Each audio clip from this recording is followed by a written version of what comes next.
bokka sikala zonna ezijja ku university Makerere zitambulira mu bo buli kintu kyonna bakinyigiriza waliwo abatamanyi lwaki tebawa Abanyarwanda passports kubanga wanu batono tebaagala basaasaane mu mawanga eri mu Middle East ate nayo babeere nga babundabunda bo baagala basigale on the ground badominating kati gwe Lubega ogenda okudda ewammwe gye bakuzaala oba bakuzaala masuuliita nga you were foreigner however much wantukulaba ku TikTok naye Omunyarwanda yasigalawo emyaka mukaaga emabega abamaze omumasitalinga bamugamba sigala wano naye mukumuma passport tebamulaga kubanga ajja kuwabya ddiiru yaabwe tebamulaga twagala osigale wano omasitalinga eggulawundi kankuwa example abaana bakadama bali mu Middle East babeerayo emyaka 3 bw'akola sente nnyingi ennyo myaka egyo 3 akola obukadde 8 bw'agenda ogula poloti agula 5 ku 2 tebagiwa na kyapa nga ate alina kuddayo n'abeerayo tazadde tasomye ali mu kwoza masuwaani n'ettaka lyaguze teririiko kyapa kati ono musimbuzi eyasigala aba asobola okutapinga ground kubanga bajja muwa chance nze nemu nabidingako omulimu mu electoral commission era nabachallenginga nnyo kati ndowooza abanteeke ne ku mpingo ne mbagamba you guys don't waste our time nga mumanyi mulina abakola emirimu gyammwe ku gate omusirikale akutte mundu ye munodhana naye munda bokka be balimu era n'olulimi boogera lwabwe kati bwe ngendayo ne mugamba nti sebo nasaba naye ndaba siri selected nangamba kampite wa fayiro yo ne bayita owa fayiro nga naye waabwe ne bakebera nga sirina tax clearance certificate eyo gye bakuwa ne mugamba nagiteekamu nga bagijjamu nga te system ya URA bw'osaba tax clearance system eratinga through emails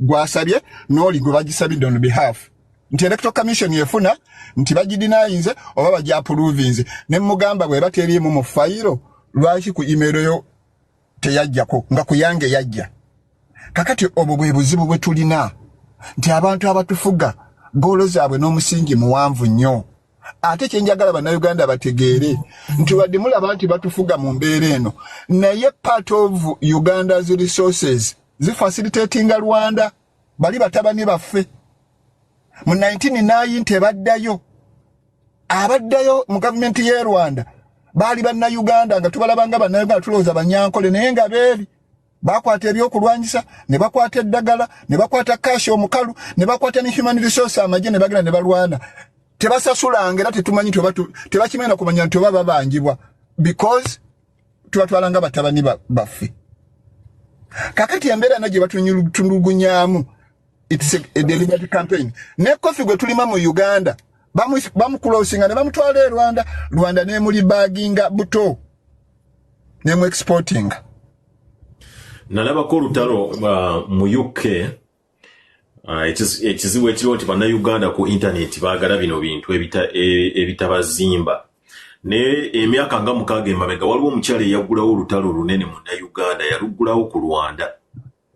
yaluggulawo ku Rwanda nga yabasanga nga bagenda ne bagula amatooke gajja bagapaakinze nga ge Uganda naye nga we gatuuka wali eri ogateeka ku kawunta nga bano abeeyo supermarket baddamu ne baga rebagging ne baga reparking ne bateekako ebibox ebiriko a product of Rwanda omukazi yakola olutalo simanyi oba mumujjukira mwamulabako bannayuganda obanga internet otwala ebintu ebikuzimba olina obba nga omukyalo omanyi kati oyo nze saamulabako naye nga kyo bwe kityo bwe kiri lumu naliko mu nnyonyi mu KLM omuwala bano abajja okwera awo genero okegende Uganda eddeyo gyebeevudde kati netandika okunyimya naye because mubeera for like an hour ne mubuuza kakati ate wajja oti e Rwanda ate oyogera Luganda fene Uganda tuli omuntu kyekimu even my brothers done a university here but they are working in URA in Uganda ne mubuuza akola yatya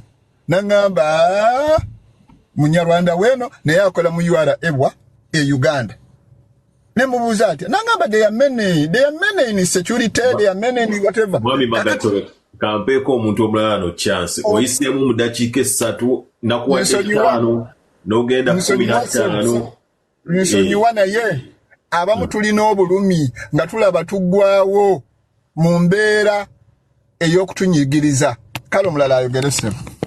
Amina webale nnyo webalire ddala ssebo. Nja kuzza wano nja kunoonya kuba Honorable abo kubanga nabagambye bajje twagala wano okubasoya kajjoji w'ebibuuzo ku mmwanyi.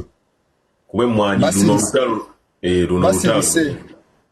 luno olutalo lunene nja kukumyawo mwami Magatte oyo ne tica nja munoonyako nga ngenda okuhostinga ba Honorable abo. Kuba nabeesibyeko nnyo tulina live ku twabadde nga naye boogera ku bintu bya hajati ne haji ne nzija ne mbagamba eyo tuveeyo twogereko ku mmwanyi ne bagamba bajja kujja no ku platform twogere ku nsonga ezo. Mukulu Lubega ye tica abane sabo mpenda cheka 2 nfundikire then wabantu omuzira naye ngende. Amina. Ngenda kusaba ekisookera ddala simanyi bw'okola programu zo era si kuwa mateeka wabula ino platform agikolera banna indigenous baloko era yo bagicontributinzeko gituusa wano. Omuntu yenna ng'omuyita Honorable nga tayimirirako ku parliament floor n'adiscussinga issue nkusaba takusuulira platform yo naligaseyo.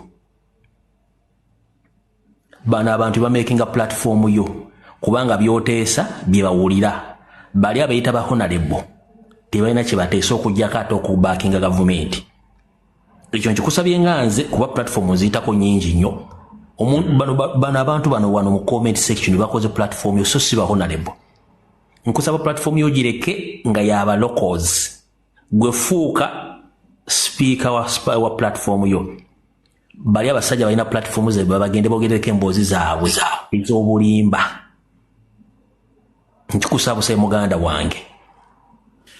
Abo mu comment section abawagira omusomesa mu typing obutima mbabale nanfundikira musomesa ndeete kyalo wali omukyalo oli abadde Bexi agambye bw'aba ayogera aleta solution tajja kugenda into details about abantu bakozing ebintu byonna okubeerawo.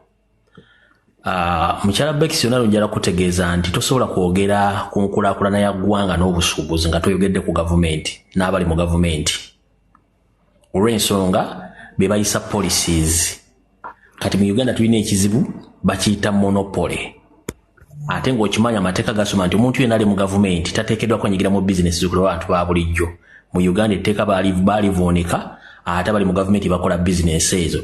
Era yabaleesewo monopoly system nti atwala amata gage we mwanyi naye azaagala lulwe wa cotton naye wuwe w'ebyennyanja wuwe buli kimu bakimonopolizinga nti olina kuyita mu bbo.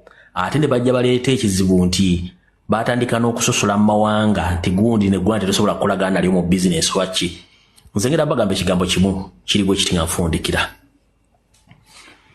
Amazzi gakulukutira gye gaali gakulukutidde Oluganda. Buli muntu yenna ng'olina ettaka ewammwe mu kyalo oba ekemu okudda waggulu. Nkusabodde ku nnono bajjajjaffe ko baagaggawalira. Bizinensi y'okusuubula obusawo obuleega engatto simanyi biki egenda baavuwaza kubanga mukwata direct tax ne musasula mu 7 ng'ate ssente bazimisuzinga. Ne kwa mwagulikalikya ssente zo zibeerawo n'ekyolimako ng'okiraba newankubadde olumu nti kisomooza kitwala obudde naye tewali kintu kyangu kigira ku sowaani nga tumaze kikolerera tudde ku nnono bajjajjaffe ku baagaggawalira. Njala okubaza emisomo gy'osomesa abantu bano ne babeerako 200 ne kuvaako bantu 10 nga bategedde message bagitutte. Muggulu embooko zo zikendera gwe bandikubye 10 bagenda kukubako 3. Mukama akunkuumire. Amina musomesa webale nnyo webali.